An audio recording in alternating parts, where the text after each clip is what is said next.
싫음 말고 이런 태도로 나오는 거죠. 예. 근데 이제 그게 딱 타이밍이 지방선거 직전이다. 이런 것도 다 계산된 거다. 자, 이 뉴스도 계속 나올 뉴스네요. 자. 다음 뉴스는 뭡니까? 하나 정도 더 하고 끝내야 될 것 같아요. 예. 네, 트럼프 행정부가 외국산 철강과 알루미늄에 대해서 높은 이율로 관세부가 추진하고 있습니다. 이에 대해서 미국 내에서도 비판이 이어지고 있는데요. 산업부양 효과를 내지 못한 채 무역 분쟁만 초래한다라는 비판이 있다고 합니다.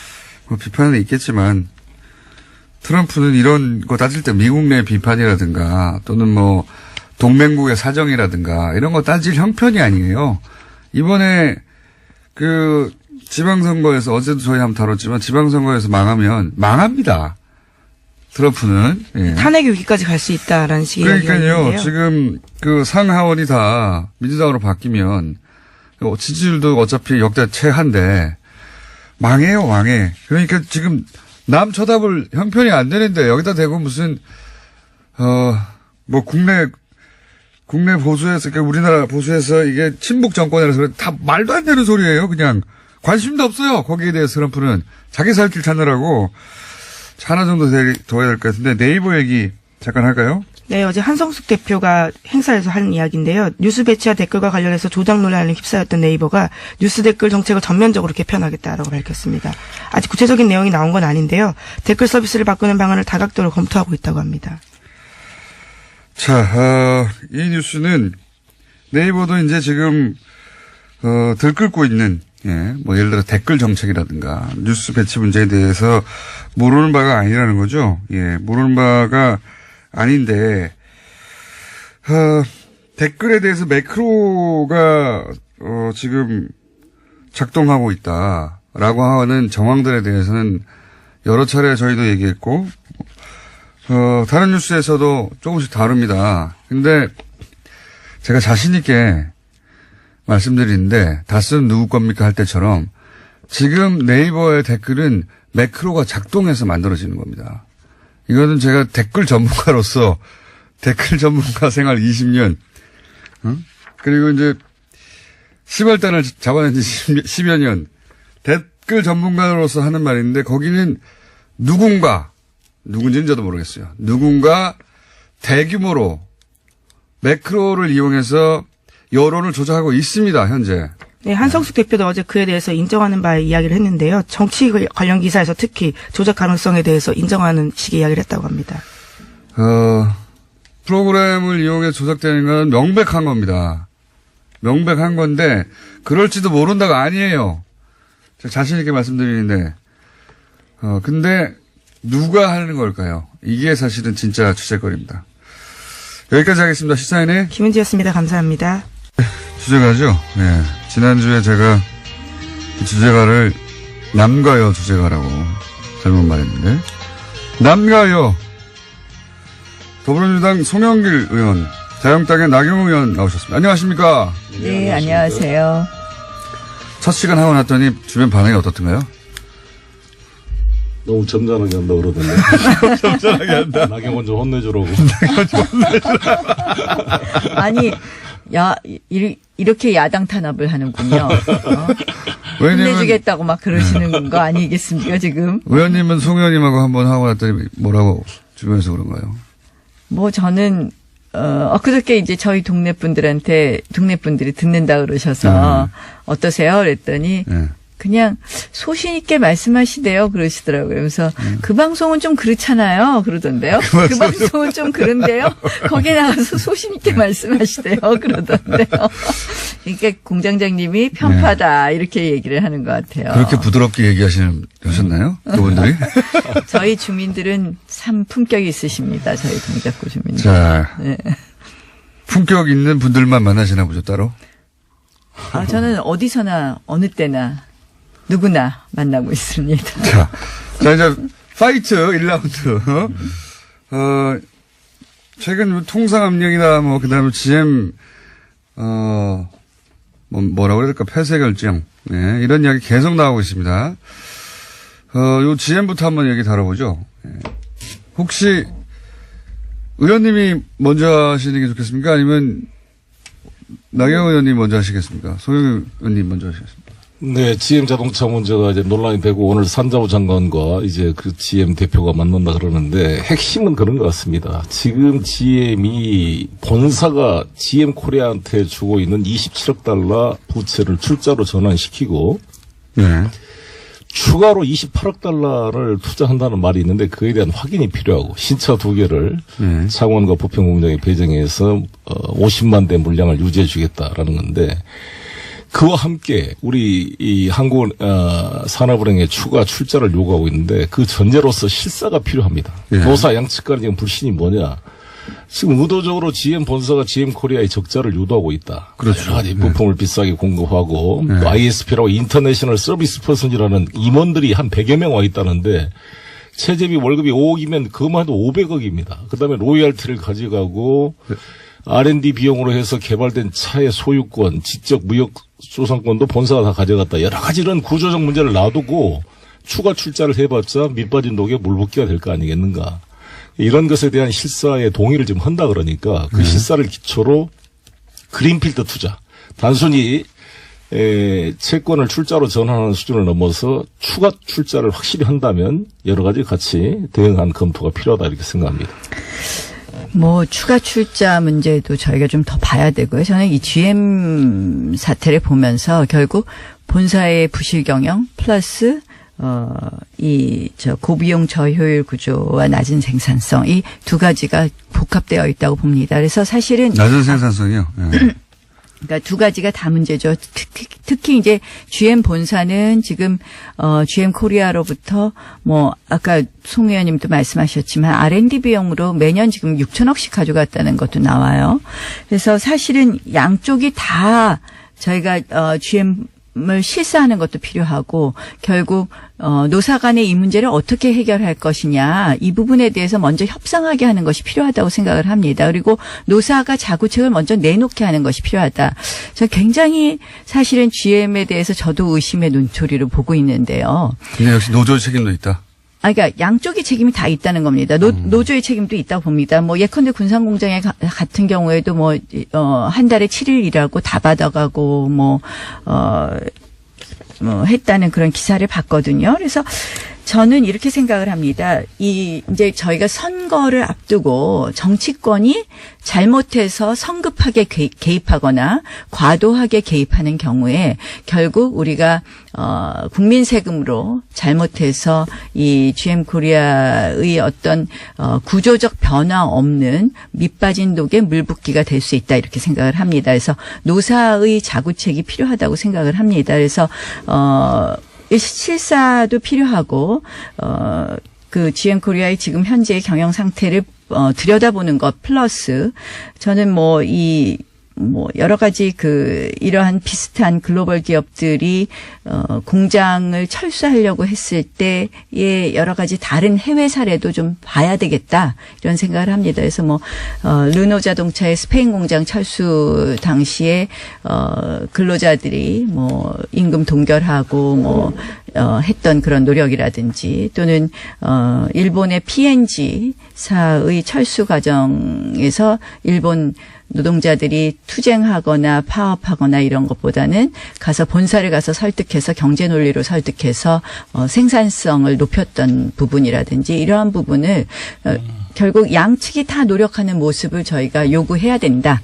이렇게 생각합니다. 다행이네요. 그래도 저렇게 경제 논리로 접근해서 우리 홍준표 대표나 일부가 이것을 마치 우리 정부와 미국 간의 대북 정책에 대한 엇박자 때문에 보복으로 했다. 그리고 또 트럼프 대통령이 마치 GM 코리아 군산공장 폐쇄가 자기 공이고 이걸 가지고 디트로이트로 공장을 일자리를 가져온다. 이렇게 정치적으로 이용하는 것은 대단히 좀 잘못된 거라고 봅니다. 그리고 친북 정권이라서 철수했다는 얘기 주장도 있잖아요. 자유한국당에. 홍 대표 말하고는 좀 다른 거죠, 누가 하셨는지 생각이. 모르겠지만 사실은 이제 그거는 전체적으로 지금 한미 간의 통상 충돌에 대한 걱정입니다. 사실은 아시다시피 트럼프 대통령이 선거 캠페인 내내 이런 이야기 했어요. 한미 FTA는 재앙이고 자동차 산업은 일자리를 뺏는 것이고, 그리고 세탁기는 산업 파괴다. 이렇게 얘기했었거든요. 그리고 제가 그때 트럼프 대통령 당선 직후에 미국에 갔었습니다. 있었습니다. 그런데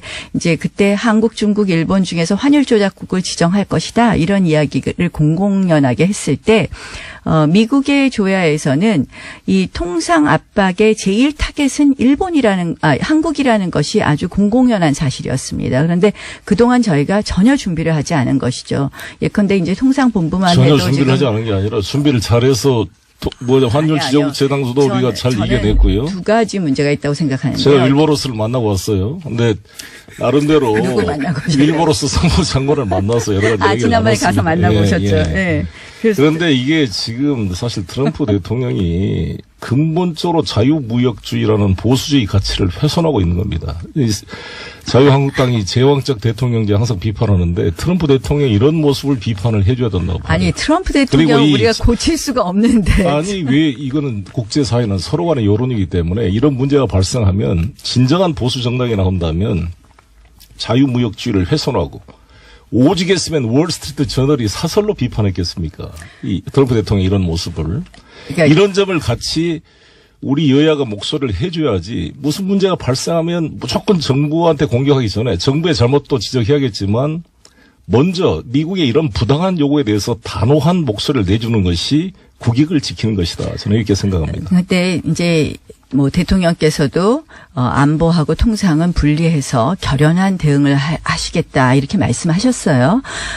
뭐 저희가 듣기에는 속 시원합니다. 근데 과연 우리가 실익이 있을까 굉장히 걱정되는 부분입니다. 이제 준비 안 됐다라고 말씀드리는 것은 이런 거예요. 뭐 통상본부 쪽이 제대로 정비되지 않았다 이런 이야기를 할 수도 있지만 실질적으로 일본 예를 한번 보시죠. 일본은 이번에 철강 수출국 철강을 미국에다 수출을 하는 우리보다 훨씬 더 많이 수출함에도 불구하고 철강에 높은 관세를 부과하는 53% 관세죠. 에서 빠졌습니다. 뭐라고 설명했느냐? 미국이 일본을 제외한 이유는 미국이 이제 철강 수입을 갖다가 높은 관세를 붙여서 규제하는 것의 이유가 철강 수입이 미국의 안보에 위협이 될 수 있다라는 이유를 하면서 그 12개국에 우리나라를 포함시키지 않았습니까? 근데 일본에 대해서 제외한 이유는 동맹국으로부터 철강을 수입하는 것은 안보에 위협이 되지 않는다 하면서 일본은 그 부분에 대해서 제외시켰습니다. 네, 그건 좀 결국 뭐냐 좀 팩트 확인이 필요한데요. 아니요. 확인해 보세요. 이게 실제로 지금 우리 한국이 미국에 수출하는 게 365만 톤이고요. 일본이 수출한 게 170만 톤이에요. 우리가 2배를 더 많이 수출합니다. 아까 일본이 더 많이 수출하는 건 잘못된 일본이 철강을 우리 대한민국 일본에 비해서 2배가 넘게 수출하고 있어요. 네, 그리고 이거 수출 증가율이 우리가 40%가 늘었는데 일본은 2%가 줄었습니다. 자, 일본이 철강 관세 미국에 수출하는 게 우리가 일본에 비해서 2배를 수출한다니까요. 일본이 철강 관세 폭탄에서 제외됐습니까? 안 됐습니까? 아니, 제외됐잖아요. 그리고 그것은 일본의 세 가지 중에 하나로 아직 확정도 안 된 사안일 뿐만 아니라 세 가지 중에 그냥 한 그 가지 상공부가 백악관에 제시한 세 가지 안 중에 하나이고요. 세 가지 안 중에 하나이라는 것도 저도 알고 있고요. 4월 11일 날 결정하는 건데 그러니까 지금 결정도 되지 않았고 세 가지 안 중에 하나인 걸 가지고 기정사실화해서 논란을 피울 게 아니라 이것 자체의 문제점을 지적하고 대응하는 게 지금 단계에 필요하다 이런 거고요. 그러니까 아까 말씀한 대로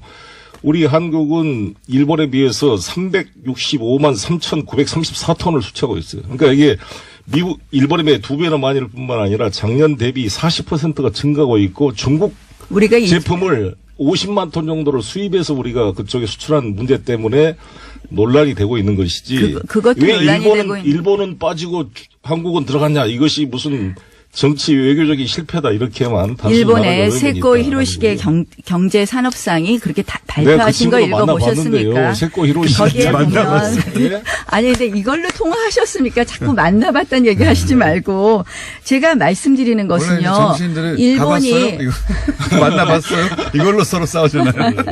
일본이 여기서 제외된 이유는 일본으로부터 수입하는 것은 안보에 영향을 주지 않는다라는 얘기를 미국 측에서 했다고 발표했던 거거든요. 정치인입니다. 그리고 자민당 국회의원이고 그분도 자기를 활용하는 말에 우리가 할 필요가 없고. 지금 잘 보세요.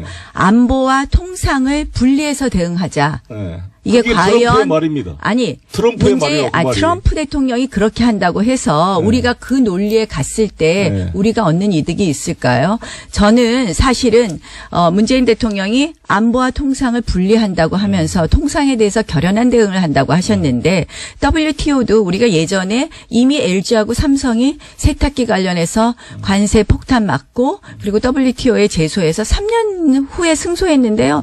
그동안 뭐 손에 전혀 배상받을 방법이 없고요. 미국이 그다음에 지키지도 않아요. WTO의 결정을. 그런데 지금 우리가 WTO에 제소하고 한다고 해서 사실상 실익이 없다는 거 잘 알고 계실 겁니다. 2002년도에 물론 그 조치를 승소한 사례가 있고요. 아니 제가 말씀드린 건 승소한 사례가 없다는 것이 아니라 그러한 조치를 할 수밖에 없는 것도 어느 부분 일정 부분 이해되는 부분도 있습니다. 그러나 중요한 것은 이러한 결연한 대응이 문제를 해결하는 방법은 아니다라는 것이죠. 문제를 해결하는 것은 양측이 같이 돼야 되는 겁니다. 그러니까 결연한 대응 안보와 자세와 함께 또한 협력과 근데 사실은 협상이 안보의 양쪽으로 필요한 엇박자가 결국은 통상에 있어서도 이러한 안타까운 결과를 전혀 더욱 그렇게 생각하지 촉진하고 않습니다. 있다라는 예를 것을 들어서 저는 강조하는 GM 코리아 겁니다. 문제도 호주나 영국의 오펠 다 우리가 철수했는데 영국과 호주가 미국의 강력한 안보 문제고 안보에 대해서 이견이 없음에도 불구하고 그들의 논리로 철수하는 것입니다. 이건 GM 코리아 얘기고요. 네, 지금 GM 코리아도 마찬가지고. 미국의 통상 압박을 말씀을 통상 드리는 겁니다. 압박이 문제도. 결국은 미국의 통상 압박 문제가 통상 저희가 압박은 안보에 오히려 있어서 엇박자를 11월에 하니까 미국의 동맹에 대해서도 선거를 의식한 정치적인 공세라고 봐야 돼요. 오늘 야단하라 그러셨다고 계속 지금 말을 서로 잘 안 들릴 것 같이 돼 저는 이 버렸는데요. 트럼프 대통령은 사실 미국의 모든 NIT라든지 월스트리트 저널까지도 비판하는 이런 문제에 대해서는 보수주의 가치에 어긋나는 거거든요. 이거 리카르도가 나오면은 꾸짖을 겁니다, 지금 트럼프를. 아니 그러니까 트럼프 이런 대통령이 식의- 그렇게 하는 것을 저희가 잘했다고 하는 것이 아니라 그런 트럼프 대통령에 대해서 우리가 어떻게 대응할 것이냐. 그것은- 우리는 우리 정부에 그것은 대해서 이럴수록 이야기를 하는 자유한국당이 겁니다. 한 목소리로 트럼프의 보수주의 가치 위반을 지적해 줄 때 그런다고 해서 우리 바뀔까요? 나라의 통상 교섭력이 높아진다고 그러면 저는 생각합니다. 자유한국당은 어떻게 대응? 물론 그런 부분에 있어서 저희가 협조할 부분은 협조하겠지만 저희는 생각하기에 지금의 정부의 진단과 처방은 잘못됐다고 그럼 보는 어떻게 해야 거죠. 되는 건지 들어보죠. 아니, 그러니까 저는 결국은 이제 트럼프 대통령이 우리에 대해서 so-called, 그러니까 동맹이라고 소위 동맹이라고 불리는 한국 이런 식으로 그건 표현을 한국뿐만 아니라 했어요. 그런데 so-called ally는 다 포함됐어요. 재팬도 포함되고 다 포함되는 아니, 말입니다. 그 한국만 지적한 게 한 그러니까 말이 이제 아닙니다. 그거는 안보 동맹과 경제 동맹이 같이 안 한다고 하지만 제가 보기에는 한국에 대해서 so-called ally라고 아니요, 한 것을 알고 그때는 있습니다. 한국, 그 문장을 중국, 일본을 보면 얘기했습니다. 한국, 중국, 일본이 다 들어가 있습니다. 아, 그렇습니까? 예, 예. 네. 근데 다 포함된 어쨌든 말입니다. 지금 제가 말씀드리는 것은 안보의 엇박자가 통상의 이러한 불리함을 촉진했다. 이렇게밖에 볼 수 없는 거죠. 사실은 지금 일본이 지금 안보의 자신들은 엇박자가 난 것도 아니에요. 이것은 그냥 자유한국당의 주관적 해석이지. 지금 견해라는 게 약간씩 차이가 있죠. 우리가 대한민국이 미국의 일부가 아닌 이상 미국과 100% 이해가 일치한다는 것은 그것도 이상한 거예요. 당연히 100% 생각이 이해가 차이가 있는 것을 일치하지는 조정해 않죠. 가는 것을 그런데 마치 엇박자다 이렇게 말하는 것은 주권을 아니죠. 포기하는 행위죠. 지금 엇박자라는 것이 지금 미국에 아니, 그러니까 일방적으로 똑같이 하자는 얘기는 아니지만 그렇죠. 우리가 적어도 지금 북한 트럼프랑 문제에 합의된 있어서 거는 북핵 맥시멈 문제에 플레이에서 있어서 압박을 하면서 대화를 유도자를 지금 사실상 서로 역할 분담으로 잘 해가고 있는 거거든요. 글쎄요. 그런 인식이 저는 엇박자라고 보입니다. 글쎄요, 과연 지금 역할 분담을 사실상 제대로 서로 이야기가 되고 있는 것이냐. 되고 있습니다. 잘 저는, 소통이 되고 있습니다. 북미 간의 대화 부분도 있어서. 맥메스터하고 지금 CIA 또 맥메스터 만났다는 얘기는 안 하세요?